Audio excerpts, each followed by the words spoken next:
Good morning student, this is our lecture 16 and this is the last lecture of UV spectroscopy. In last lecture we were discussing about the Woodward-Fisher rule for dienes and conjugated dienes. ठीक है. Now today we will discuss Woodward-Fisher rule for alpha beta unsaturated carbonyl compounds. ठीक है, alpha beta unsaturated carbonyl compounds के लिए आपको क्या करना है, जैसे कि आपने वहाँ पर देखा था homoannular ring, heteroannular ring and acyclic diene. ठीक है, तो जैसे आपने वहाँ पेरेंट वैल्यू लर्न की थी वैसे ही यहाँ पर कुछ पेरेंट वैल्यू है वो हमें लर्न करनी है. ठीक है, तो जैसे अल्फ़ा बीटा अनसैचुरेटेड एसाइक्लिक, अगर एसाइक्लिक सिस्टम है या फिर 6 मेंबर्ड रिंग कीटोन है तो वैल्यू कितनी होगी 215 नैनोमीटर. अगर alpha beta unsaturated 5 membered ring ketone है तो 202 नैनोमीटर.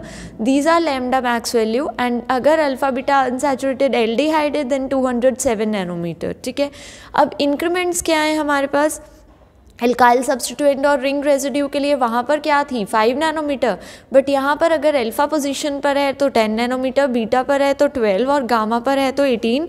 गामा के बाद जो भी है डेल्टा तो भी 18 ही होगी. ठीक है, एक्सोसाइक्लिक डबल बॉन्ड के लिए वहाँ भी सेम वैल्यू थी 5 नैनोमीटर, यहाँ भी. एक के लिए ये 2 होगी तो 10, 3 होगी तो 15 इंक्रीज होती जाएगी. ठीक है, double bond exocyclic to 2 rings simultaneously means एक डबल बॉन्ड 2 रिंग्स के लिए अगर वो एक्सोसाइक्लिक है तो 10 नैनोमीटर हो जाएगा. ठीक है, डबल बॉन्ड एक्सटेंडेड कॉन्जुगेशन वहाँ भी सेम था 30 नैनोमीटर. यहाँ पर एक टर्म एक्स्ट्रा है that is homoannular conjugated diene. Mean सारे सिस्टम के साथ साथ अगर आपको होमोएनुलर भी दिख रहा है तो 39 नैनोमीटर. तो आपके साथ अब कुछ एग्जाम्पल डिस्कस करते हैं हम. तो यहाँ पर क्या है आपके पास अल्फ़ा बीटा अनसैचुरेटेड कीटोन है. सबसे पहले तो आपने एक चीज़ देखनी है, आपने अल्फ़ा बीटा मार्क कर लेना है. सी डबल बॉन्ड O, उसके जो नेक्स्ट वाला कार्बन है वो क्या है अल्फ़ा और ये क्या है बीटा. अल्फ़ा तो ये भी है बट आपने अनसैचुरेशन देखनी है किसमें, तो अल्फ़ा बीटा अनसैचुरेटेड हो गए. अब सी डबल बॉन्ड O के जहाँ अल्फ़ा बीटा है उससे ऑपोजिट वाला जो है उसको चेन में लेना ही लेना है, चाहे कितने भी कार्बन हो वो चेन में इंक्लूड होंगे ही होंगे. ठीक है, तो यहाँ पर ये इंक्लूडेड हो गया. ठीक है, इनको हमने बॉक्स में रख दिया अल्फ़ा बीटा तक वो चेन में आएंगे. ठीक है, मेन पेरेंट चेन में. ठीक है, अब ये तो बॉक्स में आ गए, उसके बाद ये जो है ये क्या हो गया सब्स्टिट्यूएंट हो गया क्योंकि ये बाहर है तो ये क्या है चेन ब्रेक हो रही है यहाँ पर. ठीक है, तो अब एक चीज़ देखनी है आपने, ये क्या है कीटोन है और कैसा है एसाइक्लिक कीटोन के लिए वैल्यू कितनी है 215 नैनोमीटर. तो यहाँ पर लिख दी मैंने 215 नैनोमीटर. उसके बाद अब ये एक एल्काइल सब्स्टिट्यूएंट है, एल्काइल सब्स्टिट्यूएंट की वैल्यू कितनी होएगी, कौन सी पोजीशन पर है अल्फ़ा पर है तो वैल्यू कितनी होगी 10 नैनोमीटर. तो 10 नैनोमीटर लिख दिया, ऐड कर दिया, टोटल 225 नैनोमीटर आ गया हमारे पास. ठीक है, तो ये ऐसे सॉल्व करने हैं. कुछ एग्जाम्पल हम डिस्कस कर लेते हैं, उसके बाद आपने अपनी बुक से प्रैक्टिस करने हैं क्वेश्चंस. ठीक है, अब जैसे आपके पास ये है, ठीक है, क्या करना है आपने पहले अल्फ़ा बीटा मार्क कर लेना है. ये मेन कार्बोनाइल कार्बन, ये अल्फ़ा एंड ये बीटा, इस वाले चेन, इसके बाद जितने भी हमने उनको नहीं देखना, उनको ब्रेक नहीं करना है. अब ये देखना है अल्फ़ा आ गया, अल्फ़ा से क्या रिंग रेजिड्यू ब्रेक होगा, एक रिंग रेजिड्यू. बीटा से कितने रिंग रेजिड्यू 1 एंड 1 2. तो पहले तो देखो 6 मेंबर्ड रिंग है, उसके साथ कीटोन है, अल्फ़ा बीटा अनसैचुरेटेड है तो वैल्यू कितनी है alpha beta unsaturated 6 membered ketone के लिए हमारे पास 215 नैनोमीटर है. ठीक है, तो वो वैल्यू मैंने यहाँ लिख दी 215 नैनोमीटर. अब देखना है एक रिंग रेजिड्यू कहाँ है अल्फ़ा पर तो वैल्यू कितनी होगी 10. दूसरा रिंग रेजिड्यू बीटा से 2 ब्रेक हो रहे हैं, एक की वैल्यू कितनी है 12, 2 की कितनी हो गई 24. फिर आपने आ जाना है आगे एक्सोसाइक्लिक पे, एक्सटेंडेड कॉन्जुगेशन पर, होमोएनुलर पर. तो यहाँ पर ये डबल बॉन्ड जो है ये इसके लिए भी एक्सोसाइक्लिक डबल बॉन्ड है, इसके लिए भी डबल बॉन्ड है क्योंकि बाहर है दोनों के और डायरेक्टली अटैच्ड है दोनों से. तो उसकी वैल्यू कितनी होगी 10 नैनोमीटर. कोई एक्सटेंडेड कॉन्जुगेशन है नहीं है, एक्सोसाइक्लिक हो गया, होमोएनुलर भी रिंग नहीं है, तो बस यहीं पर स्टॉप कर देना है और वैल्यू को ऐड कर देना है। तो हमारे पास वैल्यू कितनी आ गई 215 नैनोमीटर। ठीक है, नेक्स्ट आपके पास ये एग्जाम्पल है। मैंने क्या बोला कि सी डबल बॉन्ड ओ से इस साइड नहीं देखना, आपने अल्फ़ा बीटा वाले की साइड देखना है, इस साइड मूव ही नहीं करना, सिर्फ अल्फ़ा बीटा की साइड मूव करना है। Alpha beta gamma delta, delta तक पहुंच गए हम। अल्फ़ा पे एक रिंग रेजिड्यू ब्रेक हो गया, डेल्टा पे फिर एक रिंग रेजिड्यू ब्रेक हो गया। तो पहले तो 6 मेंबर रिंग पे कीटोन है, तो वैल्यू कितनी है 215 नैनोमीटर। ठीक है, रिंग रेजिड्यू कहाँ ब्रेक हो रहा है, एक अल्फा पे हो रहा है तो 10 नैनोमीटर और एक डेल्टा पे हो रहा है तो 18 नैनोमीटर। एक रिंग रेजिड्यू कहाँ ब्रेक हो रहा है, डेल्टा पे, तो यहाँ पर 18 नैनोमीटर आएगा, क्योंकि डेल्टा पे क्या है, गामा से आगे जो भी है कितनी वैल्यू आएगी 18 नैनोमीटर। ठीक है, उसके बाद एक्सोसाइक्लिक देखना है, ये एक बॉन्ड इसके लिए एक्सो है, तो एक 1 एक्सोसाइक्लिक डबल बॉन्ड कितनी वैल्यू 5 नैनोमीटर। उसके बाद एक्सटेंडेड कॉन्जुगेशन देखो, अल्फा बीटा तक तो नॉर्मल कॉन्जुगेशन हम पढ़ ही रहे हैं, उसके बाद एक डबल बॉन्ड की वजह से कॉन्जुगेशन क्या हो रही है, एक्सटेंड, तो 1 एक्सटेंडेड कॉन्जुगेशन डबल बॉन्ड है तो 30 नैनोमीटर।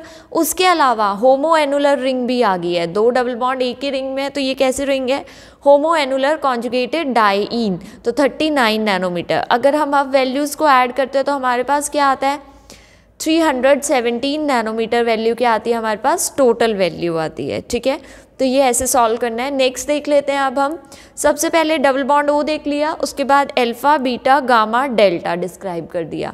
इस साइड तो हमें मूव ही नहीं करना, हमें कहाँ मूव करना है, अल्फा बीटा वाली साइड। पहले तो 5 मेंबर रिंग पे कीटोन है, अल्फा बीटा अनसैचुरेटेड, तो 5 मेंबर रिंग के लिए वैल्यू कितनी आएगी 202 नैनोमीटर।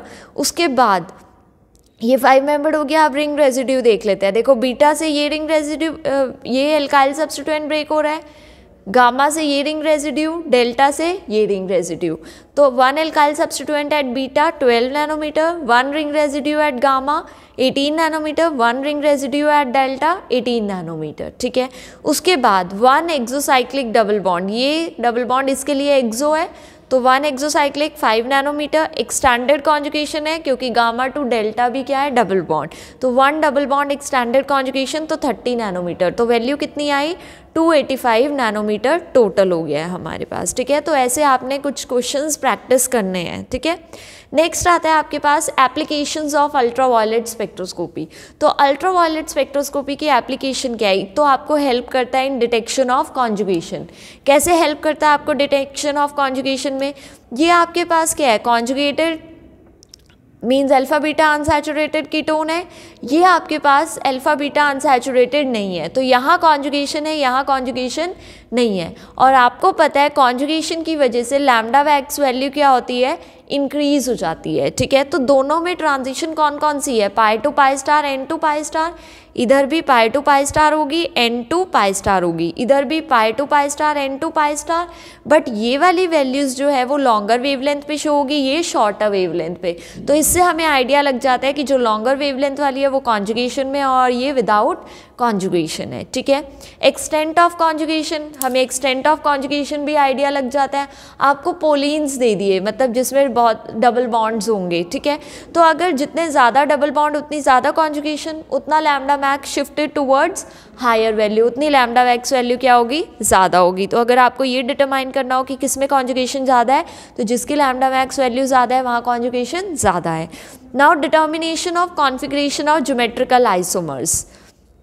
अब आपको ज्योमेट्रिकल आइसोमर्स का कैसे पता चलेगा, ये ट्रांस टिल्बिन है, ये सिस टिल्बिन है, ट्रांस के लैम्डा मैक्स की वैल्यू ज़्यादा है और सिस के लैम्डा मैक्स की वैल्यू कम है। ठीक है, अब ऐसा क्यों है, देखो ट्रांस में ये दोनों बल्की ग्रुप क्या है, ऑपोजिट साइड है, ये बल्की ग्रुप ऑपोजिट साइड है, तो ये आपस में हिंड्रेंस शो नहीं करेंगे। अगर हिंड्रेंस शो नहीं करेंगे तो यहाँ पर क्या है, पाई बॉन्ड्स है, क्योंकि फिनाइल ग्रुप है, ये भी फिनाइल ग्रुप है, तो इसके पाई ऑर्बिटल्स होंगे, इधर इसके भी पाई बॉन्ड्स हैं, तो इधर भी पाई ऑर्बिटल्स होंगे। तो यहाँ पर क्या है, कॉन्जुगेशन है, कॉन्जुगेशन में ओवरलैपिंग क्या होगी, इफेक्टिव होगी, जिसकी वजह से लैम्डा मैक्स वैल्यू क्या हो जाएगी, इंक्रीज हो जाएगी, क्योंकि कॉन्जुगेशन आ गया, कॉन्जुगेशन से लैम्डा मैक्स क्या हो गया, इंक्रीज हो गया, ठीक है। बट यहाँ पर क्या होगा, ये दोनों बल्कि ग्रुप सेम साइड में है, यहाँ स्टेरिक हिंड्रेंस है, रिपल्शंस होंगी, रिपल्शन की वजह से ये फिनाइल ग्रुप जो है ये पाई बॉन्ड्स वाले प्लेन से क्या हो जाते हैं, बाहर चले जाते हैं, तो ज्योमेट्री क्या हो जाती है, डिस्टॉर्ट हो जाती है।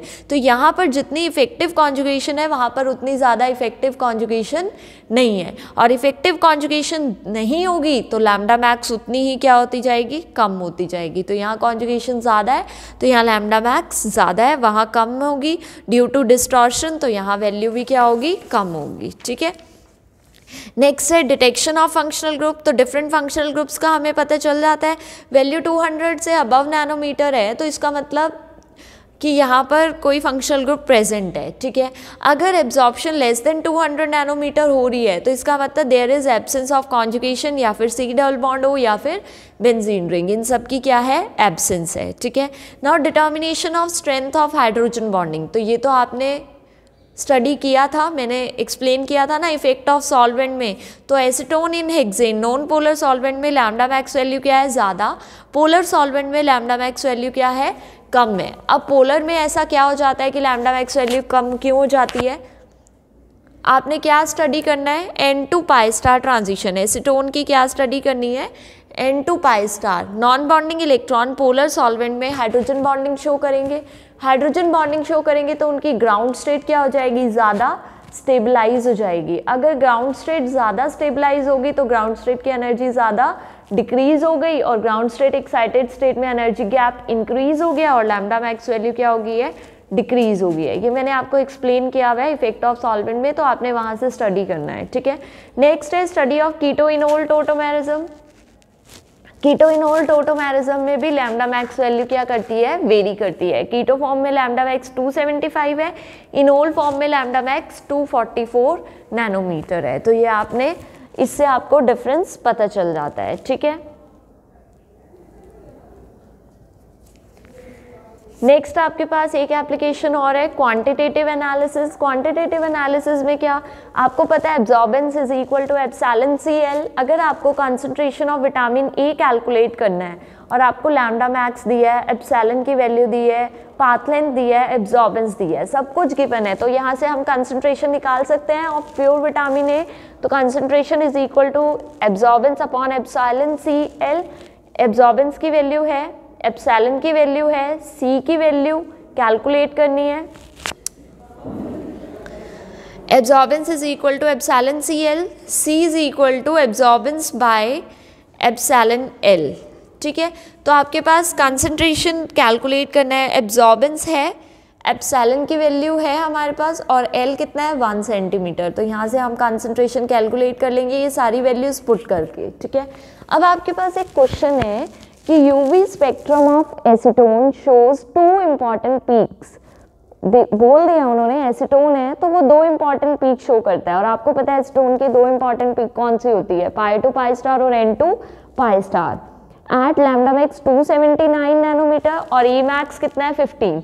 लैम्डा मैक्स 279 है, ई मैक्स कितना है, 15। ई मैक्स कम है, इसका मतलब इंटेंसिटी उसकी ज़्यादा नहीं है। तो अब एक पाई2 पाई स्टार ट्रांजिशन होती है और एक N2 पाई स्टार ट्रांजिशन होती है। तो N2 पाई स्टार की हमें पता है ई मैक्स वैल्यू क्या होती है, लेस, क्या होती है, कम होती है।